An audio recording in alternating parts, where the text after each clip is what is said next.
Hey guys, Angela here, and welcome back to another Hobby Night episode. This week, Games Workshop released a lot of new content on the Warhammer Community site, including some faction focus, as well as some new rules that were hidden in there. So we're going to take a look at that, but first I wanted to address the fact that Deathguard had some rumors come out. Now, we are not going to be specifically covering those this week because we want to only cover the stuff that has officially been announced, not the rumors that are being leaked, although they are quite cool. So we're going to take a look at those next week when we can actually get our hands on War of the Spider, and I can do an even greater delve into my faction and see what kind of goodies my boys have gotten. Now, I also want to take a brief moment to mention Games of Berkeley, as that is where I work, and we have been very grateful for everybody's patience with us with our curbside. It's been very exciting. It's been going very well. It's really been nice for me to be able to get back to helping restock games and get fun and excitement out to everybody when we've all been sort of trapped inside for a long time now. But it's been going fantastic, and we are in the process of preparing to be open for the public again. Now, that is a little ways out because we are waiting for a couple things to come in. We want to make sure that we are as safe as possible, both for our customers as well as for our staff. But it is going very smoothly, and we hope to be open soon. And I just wanted to say a big shout out to the team who has been working very diligently. We've all been very grateful for everything everybody has been doing to support us, and we hope to be able to continue to do so. And we actually just recently celebrated our 40th anniversary, which was fantastic. And we're hoping to do something bigger with that once we can actually have people back in the store and we can do events again. But we'll see how that all goes, but really what is most important is I have just been very, very happy to get back to work, to being able to be involved in the industry at an even greater level again, and just to see the community opening back up and coming back and being very excited about. So thank you all very much. If you guys want to help support the store, you can go to gamesofberkeley.com, where you can find our web store where we are doing some curbside pickup as well as shipping. Now, there are some limitations to that, but you'll find all that information on the website. And for any future updates of the store, if you are local or just want to keep an eye on it, you can find all of that information on our social media at Games of Berkeley. We're on the road to 9th edition, and GW has been releasing a lot of content. They've even been hiding some of it in their faction focuses. So let's go ahead and meet up with John, and we're going to discuss what we got this week. Thanks, Angela. So let's go ahead and get right into all of that 40K news, and we're going to start with the bike segment that we saw first this week. We got some new stat lines for the bikes, which is really exciting. We've got some 14-inch movement range, which is cool. The thing that I thought was most interesting is the 4 wounds. What do you think, John? Yes, so the fact that these guys are basically ogres in an Age of Sigmar kind of sense is a little frightening to me. It is, especially considering the fact that I feel like I've heard rumors that we can take them in squads of 9. Yeah, I did hear that earlier this week. I mean, 6 is what I was expecting. Mm-hmm. I think 9 seems excessive. That's going to be 36 wounds. That's going to be crazy. I'm really curious what their points are going to be at, because if that is true, 36 wounds is a lot. They will have some real staying power, and are they going to be like 50 to 60 points depending on like what maybe the gun on the front is? We don't know what that is, right? So. No, we don't. I mean, they're bolters. We know that much. Right, but we don't know which type. Is it just like a standard, or is it going to be like something? Yeah, we don't know if they have options or not. I think a lot of people are hoping they're the assault bolters, like they're like the autocannon, right? No, the assault bolter. Oh, right, okay. From the Intercessor set. That's right. Oh, that would be cool. Yeah, the one that's like an assault 3 gun. Yes. Oh God, yeah. No, if they had that on them, they would have to be. Well, so the basic leaning for my thoughts with the points are that their 4 wounds makes them twice what a Primaris has. They have 1 higher toughness than a normal Primaris. Mm-hmm. Attack-wise, they only have 2, but then you have to count the fact that they have 2 guns and all have chain swords. That's true, yeah, because they can take a melee weapon over double the movement of Primaris. So really, if a Primaris is 20 points and an Intercessor is 20 points now, this guy is at least 2 intercessors, because of the 4 wounds, and like 6 attacks on the charge when you count psychic powers or black rage if they can get that for the Blood Angels, that sort of thing. Like I don't know White Scars. I'm sure they have the ability to give bikes extra attacks. And I can't. Like they definitely have to, right? Of course, yes, they absolutely do. I just don't know their the specific rules. Yeah, exactly. So I'm gonna predict that these guys are gonna be 50 to 60 points a pop. I think you're right. And I just think they have to be, considering the like just boost that they've gotten as a unit. Yeah, if this was game. 8th edition, I would be expecting them at 50, only because of Space Marine discount. Right. God, the thing about 60 is that I feel like GW really wants to keep these point values at an easy to digest level, hence why 5 intercessors is 100 points. Right. So I'm like, God, I can see GW really wanting to make 3 of these guys 150. Okay, so you think they'd just be 50 points flat, even with... I would not be surprised if GW does it. However, I think they should be 60. I think they should, too. If they have Assault Bolters, double Assault Bolters, and the melee abilities we think they have, I think they should be 60 each. I agree. One more pit stop for the Adeptus Astartes. We also got a preview for what else but a Primaris Lieutenant. I know many of Hooray! you... I know, we've all been waiting for this preview.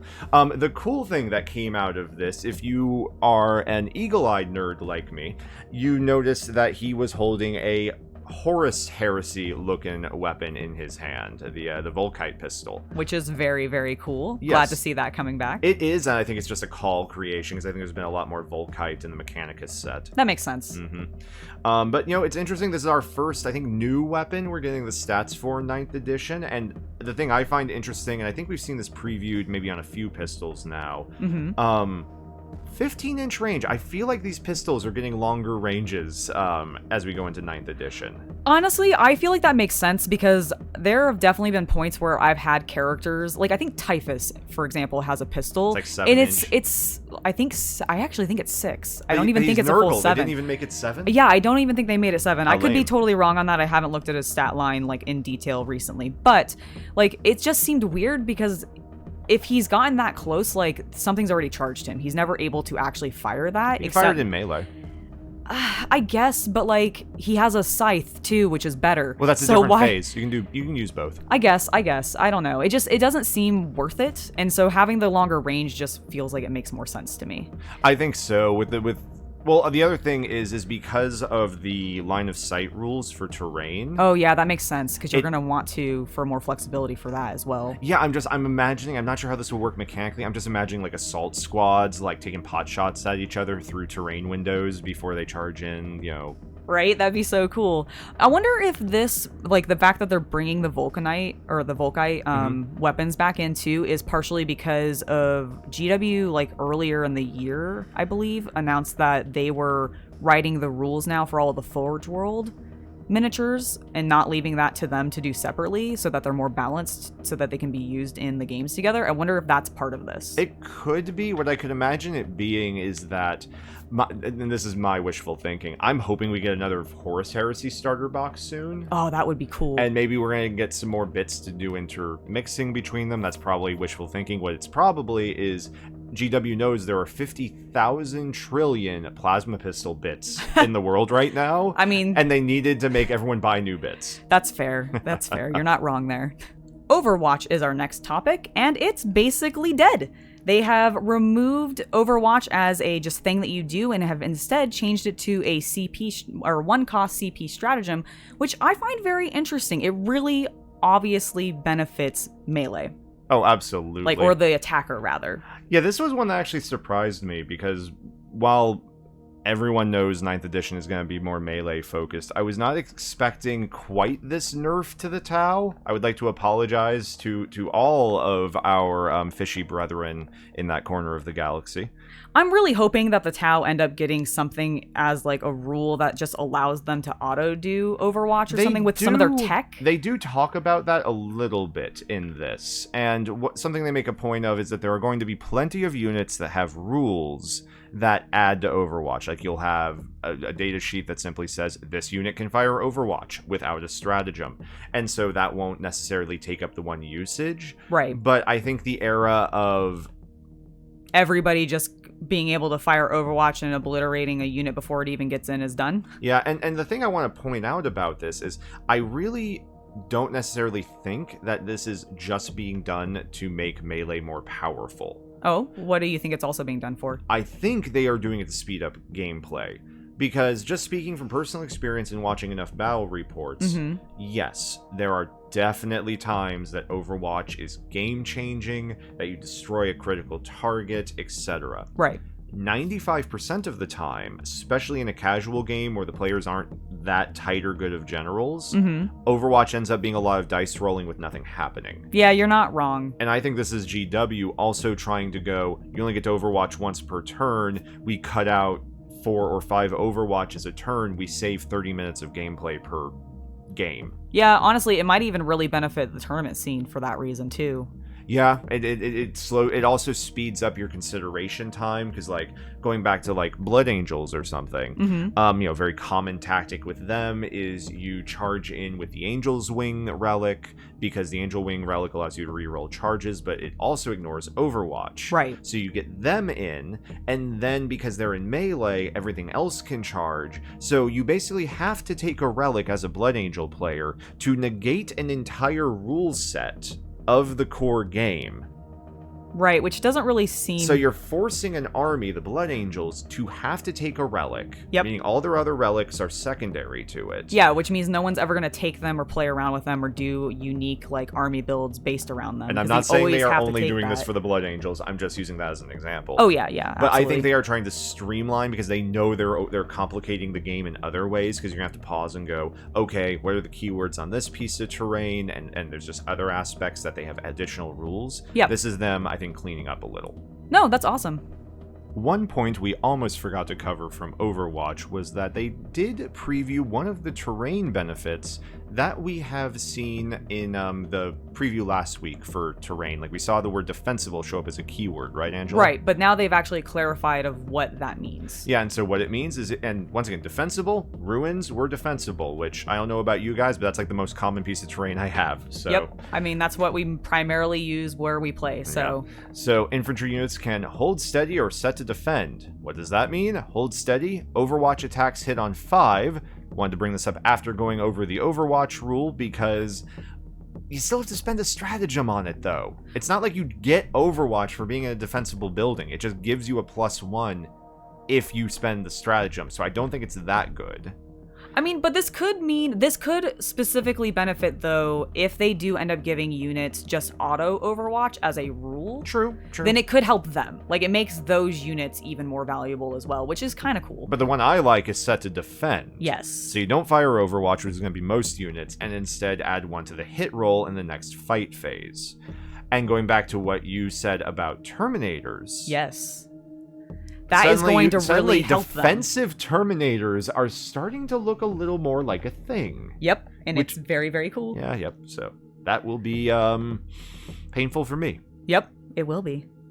The Deathguard have gotten some very interesting attention brought to them by a playtester recently. Sam, I believe his name was, up on the Warhammer Community site, which got me really excited because it seems like Blightlord Terminators and the Foul Blight Spawn, which is not something that I use very often right now, might actually see some personal benefits with the new charge update rules, which I'm very, very excited about. Yes, so the thing that got dropped on this sort of on the down low by good old Sam, the playtester, is that the order in which units get activated post-charge has been changed. Yes. So previously, as you probably know, charging units, they get to attack first. Yep. And any units that have a special rule that say they attack first. Of course.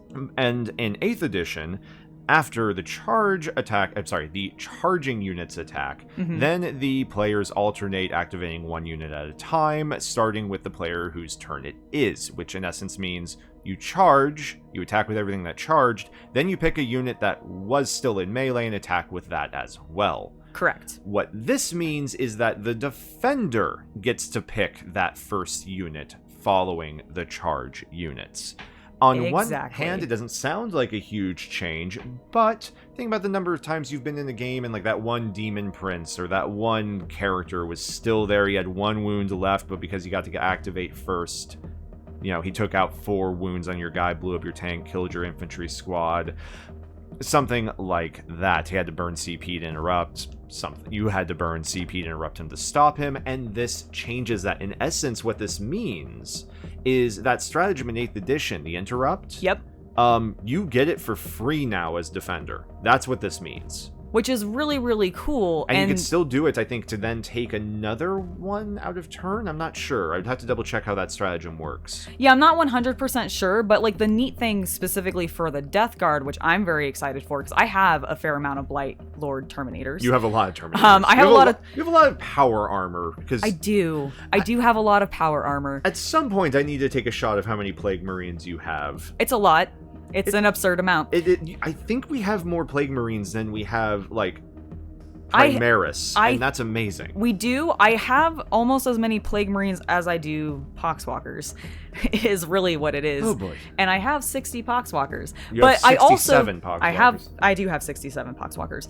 But the cool thing is I do actually have a large number of Terminators because one, you got them in the box sets, and I also just bought some because I think they're cool because Terminators have always been cool. Mm-hmm. And I used to run them when I did my my Space Marines back in the day as well, because I really, really like them. But I never used them because I haven't really felt they've been worth it.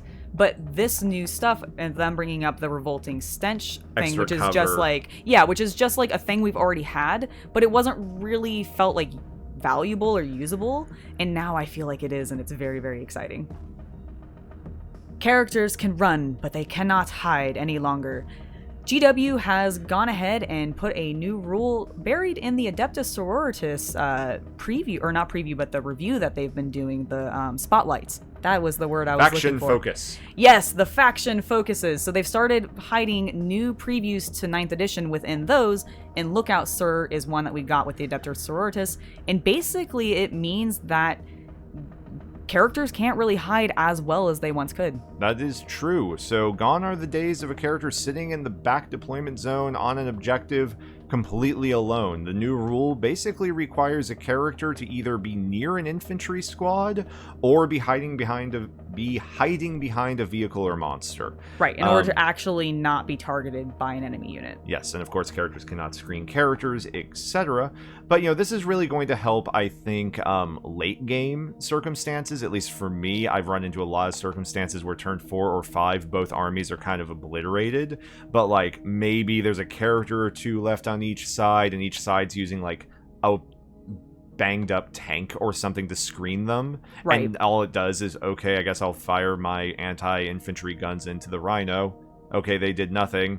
You score your point, I guess. It's like the Rhino's 2 feet away from the character, but he screens it. And it's like, Yeah, no, it doesn't make sense that would be doable.